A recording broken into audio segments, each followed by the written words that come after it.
Okay, let's get into the lessons. I'm not going to take too long. I've got 12 lessons for all the Demolas out there. Okay, if you're a Demola in one shape, form, or the other, you can relate with this. Maybe you're saying, oh, you should have done better, or maybe that will never be me. You can relate either way. Okay, I want to share some lessons with you that you can take away from this session, because that's what we do here.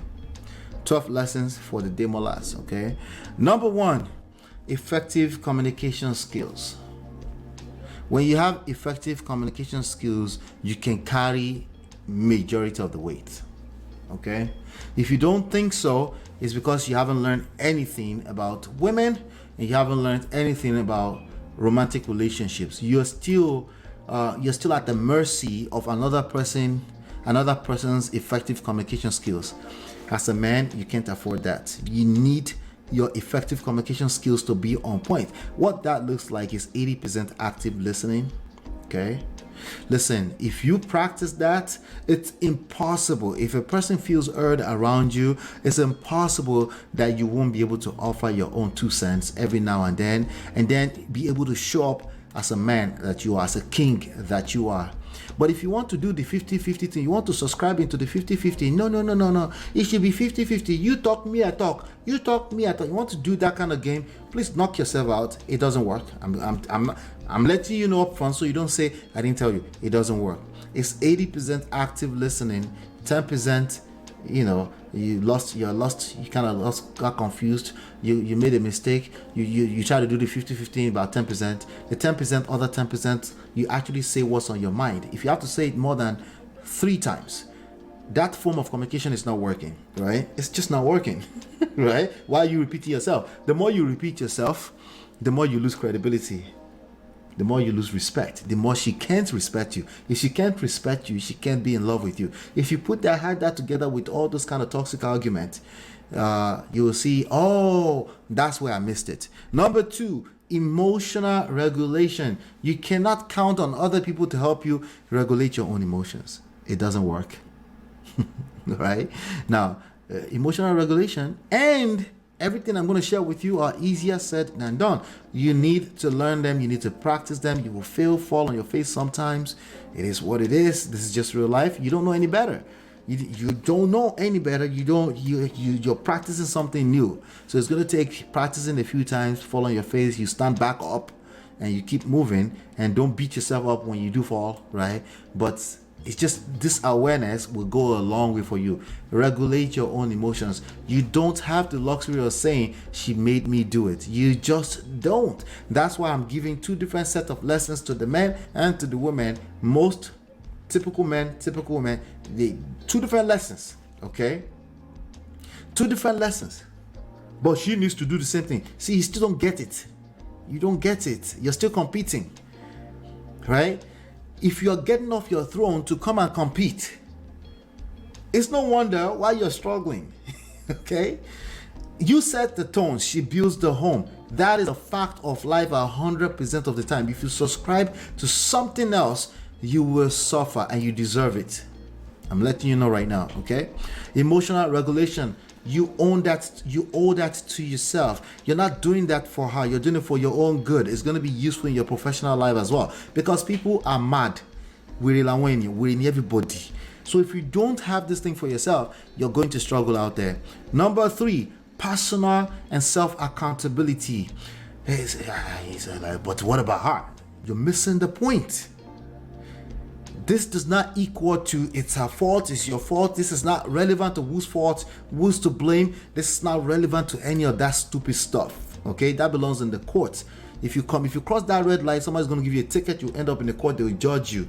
We don't have that luxury. All we can do here is share with you what works when you're interacting with other human beings, especially at a romantic level. Personal and self-accountable. Hold yourself accountable. It just means you take responsibility for everything that's happening with you. Either it's your fault or not, you just take responsibility for it. Because if you put all that, because energy is everything. Energy is neither destroyed nor created, right?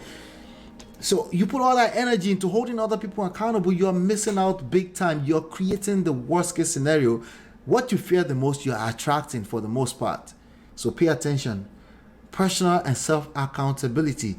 You can also use this interchangeably with responsibility. I am She didn't make me do anything.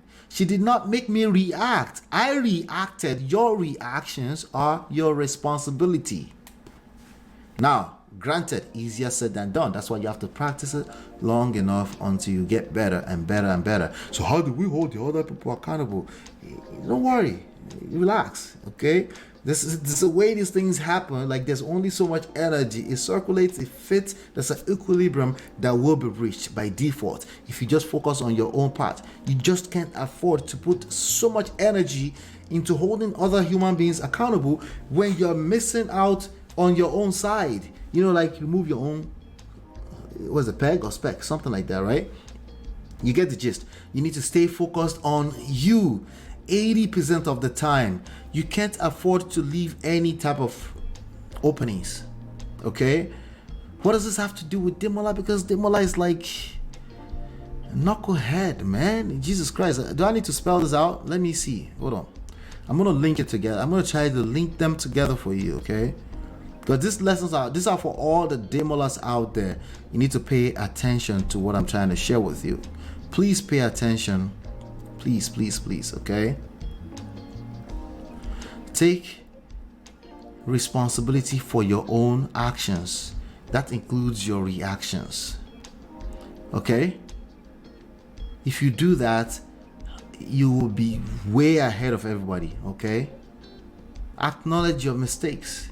Your mistakes doesn't mean it's your fault. It doesn't really mean that. It just means you're paying a little bit extra attention just in case you miss something. But let's continue. I'm not going to waste too much time on that. Number 4, empathy and understanding. Why should I empathize with somebody who's trying to hurt me? I know.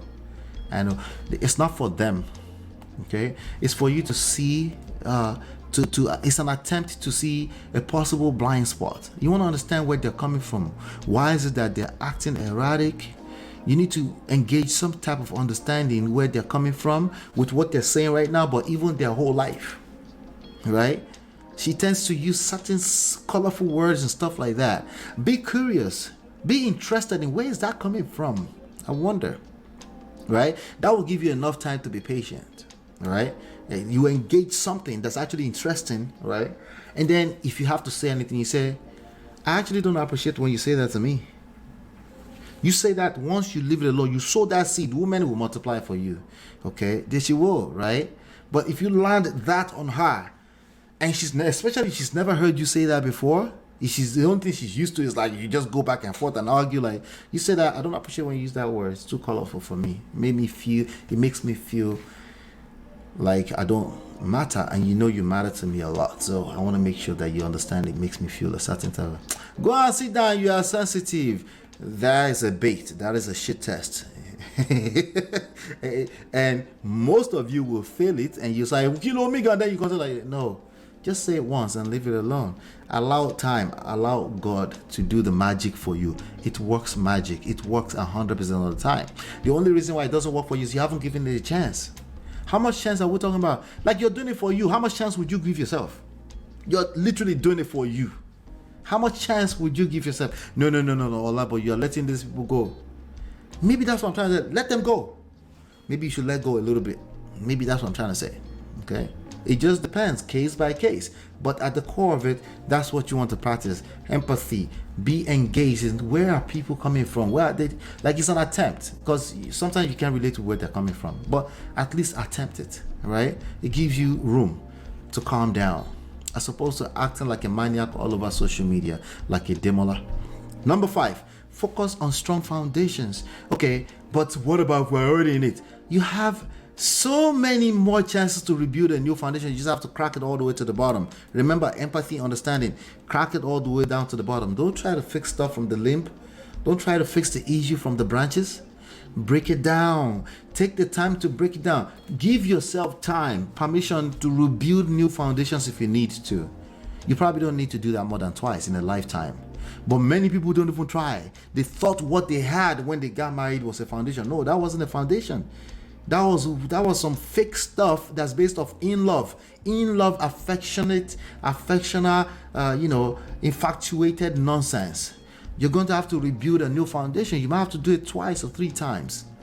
If you focus on the fact that it's a foundation, meaning it's at the core, it's not just what somebody is saying to you right now. There's a reason why they're saying what they're saying to you. If you focus on that, yeah, it will go a long way. Okay, the worst case scenario is that this person will eject themselves out of your life peacefully, maintaining your reputation, your mind, your mind, and your sanity.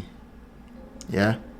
So rebuild if needed. You can do that up to 2 times. There's no need. You won't need to do it more than 2 times. Okay, but you will need to do it more than once. And you can't count the one that you did before the wedding. The one you did before the wedding is stupid. I don't care how many premarital counseling stuff you went through. It's like, you don't know what you don't know. Okay, unless you've been divorced or something like that. That helps. That makes it different, slightly, because every experience is different too, right? Number 6, emotionally supportive environment. That is your responsibility. You set the tone, she builds the home. This is a fact. Context matters in this. Okay, the tone is everything. You are the creator. God created through you. She multiplies everything. Context matters. Okay, if she's saying, but the home is not just mine, somebody lost something somewhere. Okay, it's because you did a terrible job at setting the tone. Okay, if your woman is saying to you like, oh yeah, but it should be 50-50, whatever this is, we need to share the diaper, you wrap this part of the diaper, I wrap this type of the diaper. If she's saying that, you missed something when it comes to how you set the tone. You missed it somewhere, because it should be effortless for her to multiply. It shouldn't be stressful for her. The idea that she's building a home, if it's stressful for her, if it's not natural to her, you did a terrible job at setting the tone. Wait, Ola, are you blaming me for see how you went to blame? This is why you're not able to seduce your woman, because you go straight to blame and faults. You're going straight for discrete logic. Discrete logic does not work. You need to focus on attracting your wife to do all the things she naturally will do regardless, right? As long as the right environment is moving. Like, she's just like, voila, I'm ready. Voila, what else do you want, baby? You want some tea? Yeah. What? Just think about what would be going through the mind and the heart of your wife if she said, you want some tea? Just randomly. How safe does she feel when she's doing that, right? How come she didn't say, well, you give me 50% of the tea and I'll bring 50% of the tea? Because there's no such thing as 50-50, okay? It might look like that, it might seem that way, but there's a lot of work that's going on behind the scene. There's some kind of sexual polarity going on, and this whole idea of measuring with numbers is just stupid. It never works anyway. You didn't do that before you got married. You shouldn't expect that it will work after you got married, right? You fell in love with the person, you were giving your all. Right? You are giving your all. Now, what about this case right here? Well, we're talking about Demola, remember? If Demola was setting the tone, creating that kind of emotionally supportive environment, it just doesn't make sense that a Phreeda will jump on the internet. It just doesn't make sense. Now, it might be a situation where that woman has issues, right? It is also still Demola's responsibility to set the tone and say, we can't do this. You can't do this, right? Now, if Demola is moving mad, as in like one woman to woman in messy ways all around town, then the Phreeda may say, let me drag you and Yemisi and Fashawe together, right? See, the issue is much deeper, but ultimately, I think it's about how you respond to crisis. Let's say Demola has been moving mad up to now, right? He's been presented with crisis. How does he respond? It's still his responsibility to set the tone, right? Well, she's going mad. Well, that's what I married. I take responsibility for that. Self-accountability, because I married her, right? Time, patience. Well, she went and talked to Esabod about our issue and all this kind of stuff. Well, hey, dude, you knew you married the kind of person that would talk to Esabod. Don't stop the cap. Don't tell me you didn't know that she was that kind of person. Stop the cap. Well, if you didn't, that's why you're still collecting. Yeah, and there's a good chance you'll probably still argue with me and you will continue to collect. Number 7, self-reflection. You have to be able to look yourself in the mirror. without worrying about what is whose fault, who's to blame. I've said that a few times. Did I say that again? Blame, whose fault, who is the upper hand, who is more of the victim, without worrying about all that kind of nonsense, right? You as an individual, self-reflect. Where did I miss it? Ask that question first before you say I didn't miss it anywhere. No, first of all, ask the question and then actually assess that situation and then see that maybe I could learn something, right? Self-reflect. That there's no such thing as self-reflect without time, patience, process. Take some time off, right? Take some time off. Number 8, long-term perspective. When you are short-term perspective as a man, that's why you feel the need to respond right now. You're not thinking about the overall picture. Men must have foresight, oversight. You see everything. You see where it's going. She's stuck in this moment as a typical woman. It's just how she feels right now. Well, how can she just be an adult? Do you want to be a woman? You need to see everything. Oversight. You can see, and that doesn't mean multitasking. A bigger picture is what I'm talking about. You have a sense of a bigger picture, long-term perspective. When you're about to act right now as a man, you cannot afford to act off of how you feel in this moment. Okay, that's part of your emotional intelligence. You understand that emotions will make you act for the moment, but you understand that, well, let me calm down, let me go take a sip of water, cold water, drink, shower, whatever, do something. Okay, that's how it works. Are you paying attention? Hit the like button if you're liking. If you're getting some value out of this, thank you. Help me repeat that in the chat as well. Hit 1 in the chat if you're hearing me loud and clear. Thank you. Number 9, for the Demolas out there, be a damn man. Be a man. Because Demola said in one of because I couldn't play through all of that. It was just a bunch of nonsense that it was saying. It said, people said, oh, just be a man. No, I'm going to say to you again, be a goddamn man. What would you rather be, a woman? Why are we arguing about that?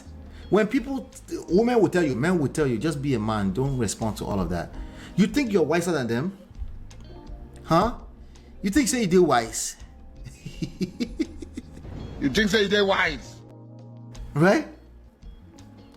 No, especially that you're angry and you're emotional, you're probably nothing close to wise. You're probably closer to this end. You are a mumu man. You doing what?